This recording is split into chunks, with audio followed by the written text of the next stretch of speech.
Myself, Mohammad Adil. Today, we are going to discuss about the chapter metals and non-metals.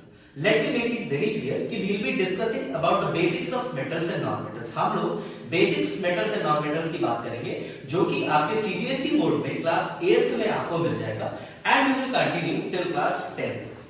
Metals and non metals हम कैसे जान सकते हैं कि कोई चीज मेटल है या नॉन मेटल है? इसके लिए हम लोग क्लास 9 का चैप्टर स्ट्रक्चर ऑफ एटम, जैसे कि बोर मॉडल में हमने इलेक्ट्रॉनिक कॉन्फ़िगरेशन पढ़ी थी, उससे रिलेट करके मैं ये भी बता दूंगा कि हाउ टू फाइंड आउट कि which element is a metal और it is a non metal. तो सबसे पहले हम बात करते हैं जनरलाइज्ड टॉपिक से कि जिसको कुछ भी नहीं आता है, हाउ ही और शी विल आंसर कि व्हाट इज अ मेटल और अ नॉन मेटल। तो सबसे पहले हम बात करते हैं मेटल्स की। तो metals are the elements which have a tendency to lose electrons। अब जिनको बेसिक्स नहीं पता है, मैं उनको ये बता देता हूं कि किसी भी एटम के सब पार्टिकल्स जो होते हैं, these are electron, protons and neutrons। Electrons negatively charge होते हैं, प्रोटॉन्स पॉजिटिवली चार्ज होते हैं, न्यूट्रॉन्स न्यूट्रल पार्टिकल्स होते हैं। Electrons discovered by Thomson, protons were discovered by Rutherford and neutrons were discovered by Chadwick। अब ये क्लास 9 में structure of atom में आप थोड़ा सा अगर सीबीएसई में आपने रिवाइज किया होगा या पढ़ा होगा, तो वहां पे बोर ने अपनी एटॉमिक मॉडल दिया था, स्ट्रक्चर ऑफ एटम की मॉडल कैसा था एटम का। तो उन्होंने एक मॉडल ऑफ एटम में बताया था कि बीच में जो है ये पॉजिटिव चार्ज रहते हैं, फर्स्ट ऑर्बिट में 2 इलेक्ट्रॉन्स मैक्सिमम रिवॉल्व कर सकते हैं। ऑर्बिट को उन्होंने और भी नाम दिए थे, इनको एनर्जी लेवल्स या शेल्स हम लोग कह सकते हैं। दूसरी ऑर्बिट में मैक्सिमम 8 इलेक्ट्रॉन्स रिसाइड कर सकते हैं एंड ऐसे कंटिन्यू। थर्ड में 18। इसको निकालने का जनरलाइज फॉर्मूला बताया गया था 2n² से, कि हम 2n² से हम निकाल सकते हैं कि नंबर ऑफ एक ऑर्बिट में मैक्सिमम नंबर ऑफ इलेक्ट्रॉन्स कितने रह सकते हैं, हम 2n² से निकाल सकते हैं। तो हम इस पे कंसंट्रेट करेंगे, ये क्या मेटल्स होते हैं कि जो इलेक्ट्रॉन्स लूज कर सकते हैं या कैसी टेंडेंसी है। तो मेटल्स ऐसे एलिमेंट्स होते हैं जिनके पास टेंडेंसी होती है इलेक्ट्रॉन्स लूज करने की। इलेक्ट्रॉन्स लूज करने से मतलब है कि उनकी जो ऑर्बिट है, ऑर्बिट में उनके पास इलेक्ट्रॉन्स जो हैं वो इलेक्ट्रॉन्स एक्साइट होकर अपनी ऑर्बिट को लीव कर देते हैं। इसी को हम कहते हैं कि जो ऐसे एलिमेंट्स जो कि ये आसानी से होने दे, उनको हम कहते हैं दीज आर मेटल्स। और ऐसे एलिमेंट्स जो आसानी से किसी से रिसीव करते हैं, जिनके पास उनके ऑर्बिट में इलेक्ट्रॉन्स की नंबर जो है वो कम है, उनको हम नॉन मेटल्स की कैटेगरी में रखते हैं। ठीक है, तो the tendency of an element to lose electrons easily are categorized as metal and also the elements which readily accept electrons, ठीक है, they are categorized as non metals. तो ये था बेसिक बात कि इलेक्ट्रॉन्स जो आसानी से दे दे वो मेटल्स, और जो ना दे या किसी से आसानी से ले ले वो नॉन मेटल्स की कैटेगरी होते हैं।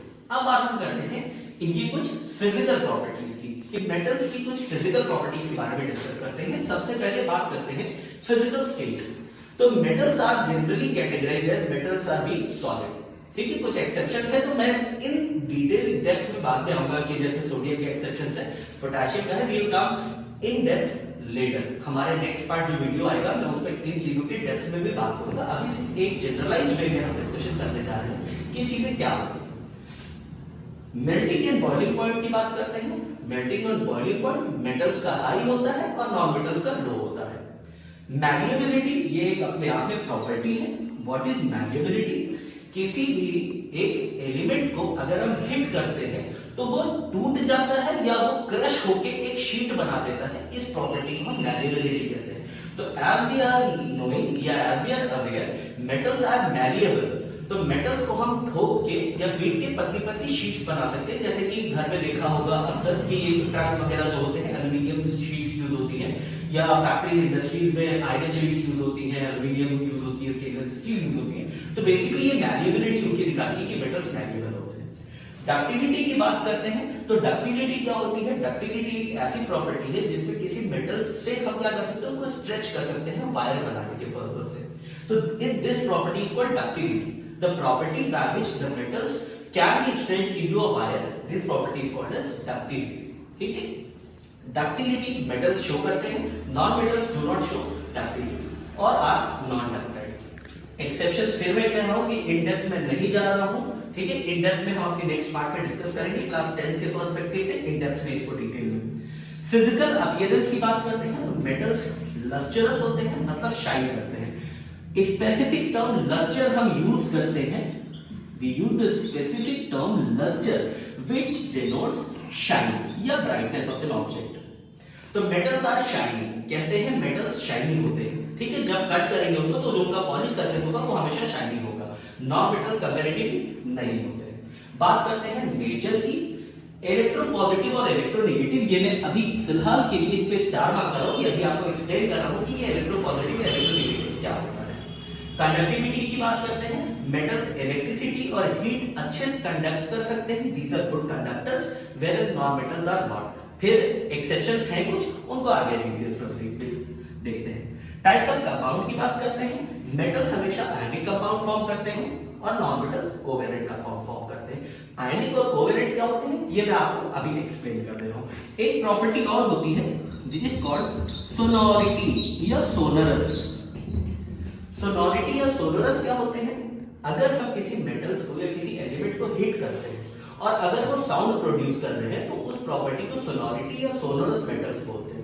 Metals are sonorous where non metals are non sonorous. अब इसको हम रिलेट कैसे करते हैं या कैसे हम इस बारे में जानें, ये बस मैं आपको तुरंत बता रहा हूं कि water metals, water non metals, इसको पहचानने का आसान सा तरीका हम देखते हैं। बोर्स इलेक्ट्रॉनिक कॉन्फ़िगरेशन में जैसे कि हम ले लेते हैं hydrogen, helium, lithium, beryllium, boron, carbon, nitrogen, oxygen, ऐसे करके हम जब पहुंचते हैं, हम किसी भी एक एलिमेंट की बात कर लेते हैं, मान लेते हैं हम 17 क्लोरीन पे पहुंचते हैं। तो जब क्लोरीन के इलेक्ट्रॉनिक कॉन्फ़िगरेशन हम लिखते हैं 2,8,7, the electronic configuration of chlorine is 2,8,7. Let us draw the structure electronic configuration of chlorine. The first orbit will contain 2 electrons, the second orbit will contain 8 electrons, and the third orbit will contain 1, 2, 3, 4, 5, 6 and 7 electrons. This is the electronic configuration of chlorine. This is an atom of chlorine. Now what happens, you see the stability of an atom is always to acquire an octet state. हमेशा वो चाह रहा होता है कि उसके outer most orbit में 8 electrons हो जाए। तो अब क्लोरीन के पास 7 है, अब या तो ये अपने लास्ट ऑर्बिट से 7 दे दे या किसी से एक गेन कर ले। तो अभी मैंने आपको कॉन्सेप्ट स्टार्टिंग में मेटल्स और नॉन मेटल्स में यही बताया था कि आप देख के ही बता सकते हो कि वो मेटल है या नॉन मेटल है। अब इनके लिए साथ लूज करना बहुत बड़ा काम हो जाएगा। इनके लिए आसान ही होता है, दे विल गेन 1 इलेक्ट्रॉन या एक एक्सेप्ट कर लेंगे इलेक्ट्रॉन्स को। तो जो इनका कॉन्फ़िगरेशन बनेगा, first orbit will have 2 electrons, second will have 8 and the third orbit after gaining an electron 1, 2, 3, 4, 5, 6, 7, 8 Cl minus, और इनका कंफिगरेशन हो जाएगा 2,8,8। अब ये देखिए कि मैंने इस पे माइनस क्यों लगाया है, why I have put a minus sign over here, this is to show that they have gained 1 electron. और ये एक इलेक्ट्रॉन आया कहां से होगा, मैं एक सिंपल से एग्जांपल ले लेता हूं आपके सामने कि सोडियम का इलेक्ट्रॉनिक कंफिगरेशन होता है 2,8,1, दिस एटॉमिक नंबर 11। अब ये क्या करते हैं, इनका कंफिगरेशन अगर हम बनाएं तो you'll see first orbit will have 2 electrons, the second orbit will have 8 electrons, the third orbit will have 1 electron। तो ये एक इलेक्ट्रॉन अपना निकालना चाह रहे होते हैं, तो ये एक इलेक्ट्रॉन अपना जब दे देंगे तो इनकी लास्ट ऑर्बिट से ये इलेक्ट्रॉन गायब हो जाएगा और लास्ट ऑर्बिट डीजनरेट कर जाती है। तो इनके ऊपर क्या हो जाएगा, acquire a positive charge and it will become a sodium ion. अब सोडियम पे मैंने प्लस चार्ज लगाया, क्लोरीन पे मैंने नेगेटिव चार्ज लगाया। अभी जब मैंने आपसे कहा था इलेक्ट्रो पॉजिटिव और इलेक्ट्रो नेगेटिव की जब बात करते हैं तो इसीलिए मेटल्स आर इलेक्ट्रो पॉजिटिव। देखिए सोडियम था, इसके आउटर मोस्ट ऑर्बिट में 1 इलेक्ट्रॉन था, इसने दे दिया एक इलेक्ट्रॉन, तो देने पे हमेशा प्लस चार्ज लगेगा, that is why metals are electropositive, whereas non metals electronegative. Non metals क्या होते हैं, दीज आर इलेक्ट्रो नेगेटिव। क्यों इलेक्ट्रो नेगेटिव होते हैं, क्योंकि इन्होंने एक्सेप्ट किया और इनपे कैसा चार्ज आ गया, नेगेटिव चार्ज आ गया। तो सिंपली हम बोर्स मॉडल से भी मेटल्स एंड नॉन मेटल्स को आराम से पहचान सकते हैं। आपको सिर्फ वैलेंस शेल देखना है। अगर वैलेंस शेल में 1 2 3 हैं इलेक्ट्रॉन्स, तो ये सीधे सीधे आप कह सकते हैं दीज आर मेटल्स। और अगर वैलेंस शेल में 5 6 7 8 है, या 5 6 7 है, सॉरी 8 नहीं, 8 इनर्ट होती है, 5 6 7 है, तो आप सीधे सीधे उनको क्या कहेंगे, दीज आर नॉन मेटल्स। क्योंकि लेने और देने की टेंडेंसी से ही इनको डिनोट किया गया है मेटल्स है कि नॉन मेटल्स है। तो ये एक सिंपल सा छोटा सा कंपाइल्ड वे था मेटल्स एंड नॉन मेटल्स की एक्सप्लेनेशन को, कि कैसे हम किसी भी एलिमेंट को बता सकते हैं कि मेटल है या नॉन मेटल है। हम सिंपल सा उनका एटॉमिक नंबर याद कर लें, एटॉमिक नंबर से इलेक्ट्रॉनिक कॉन्फ़िगरेशन लिखें, and we'll be able to tell these are either metals or they are non metals. We just have to see whether they have to donate an electron or whether it is easier for them to accept an electron. If they are donating an electron, they'll be electropositive and they'll be considered as a metal, and if they are readily accepting an electron, they will behave as non-metals. So this was all about the terminologies of basics of metals and non-metals. इसके बाद हम बात करते हैं कि metals में specific reactivity होती है। कुछ मेटल्स होते हैं किसी दूसरे से ज्यादा रिएक्टिव होते हैं। जैसे कि मैं अगर सिंपली आपसे बात करूं कि आपका कोई फेवरेट फूड होगा, कि आप कहीं शादी में खाना खाने जाते हैं या कहीं भी जाते हैं, कई सारे स्टॉल लगे होते हैं, तो which is the first stall you go to, that is the first stall which you like. If my favourite is suppose there are lots of stalls, and definitely my favorite is ice cream, then definitely I'll be going to the ice cream stall first. There are other stalls also, you may go to some other which you like. तो ऐसे ही metal की series में metals में reactivity होती है कि priority कौन है। तो अगर हम मेटल्स की रिएक्टिविटी सीरीज की बात करें तो potassium is the most reactive metal, whereas sodium is followed by, कई बुक में या कहीं सोडियम को मोस्ट रिएक्टिव बताया गया है एज कंपेयर टू पोटेशियम। इसका डिलेमा मैं दूर कर देता हूं।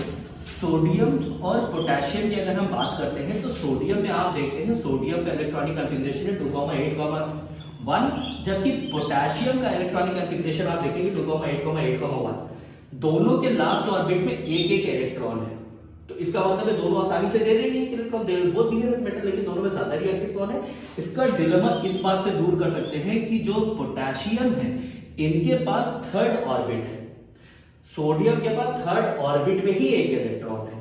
इस वजह से पोटेशियम जो एक्स्ट्रा ऑर्बिट हो जाती है तो न्यूक्लियर चार्ज जो होता है एक इलेक्ट्रॉन को लूज करने में आसानी से दे देगा वो, एज कंपेयर टू सोडियम। इस वजह से potassium as compare to sodium आसानी से इलेक्ट्रॉन लूज कर देता है। इस वजह से पोटेशियम को हम ऊपर रखते हैं मेटल रिएक्टिविटी सीरीज। जैसे जैसे हम नीचे जाते हैं, ठीक है, last gold least reactive metals, ये decreasing order of reactivity series लिखी हुई है, ठीक है। तो this was all about the first part of the video, metals and non metals. So in our next video, I'll be discussing the chemical properties of metals, कि metal कैसे react करते हैं। एक छोटा सा मैं आपको ट्रिक बता देता हूं, जैसे मेटल ऑक्सीजन से रिएक्ट किया तो क्या बनेगा, मेटल ऑक्साइड बनेगा। You do not need to learn or mug up the formulas of any of the compounds.